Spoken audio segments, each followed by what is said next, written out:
My name is Natasha and I'm 35 years old. I'm Nicole and 30 years old. I'm Andrea and I'm 36 years old.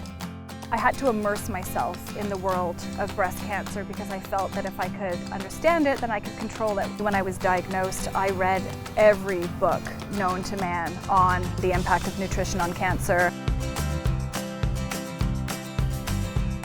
A lot of young people with cancer have questions about nutrition and want to know how it impacts their risk of recurrence. Evidence suggests that choosing foods that are higher in fiber can help you to control your weight. And weight is a really important risk factor for breast cancer and also may be associated with risk of recurrence.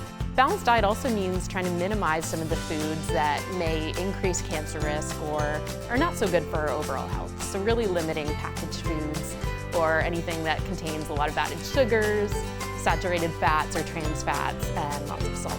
The latest research on soy and breast cancer suggests that having 1 to 2 servings of soy foods per day doesn't increase your risk of having poor outcomes or chance of recurrence, and it actually might be beneficial for some women. We recommend that people choose whole soy foods like edamame versus processed soy products or going for soy or isoflavone supplements because they're too concentrated and it's possible to get too much of a good thing.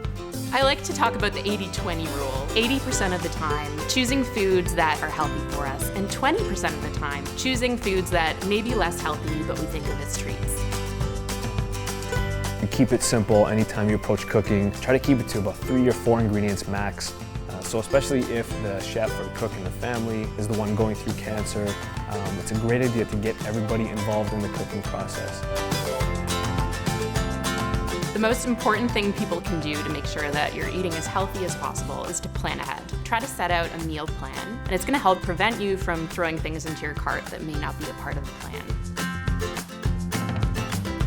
Some of my favorite tools to help with kitchen prep are the rasp, a speed peeler, and then the last thing is a good chef's knife. I found what has been a happy medium for me. Most of the changes I've made I find pretty sustainable. Now I make an effort to try to cook healthier food or stuff that's not as processed for myself. I eat as healthily as I can, but I also let myself eat whatever I want if I do, because you gotta enjoy yourself, enjoy life. You can't be so rigid and restricted. Live, laugh,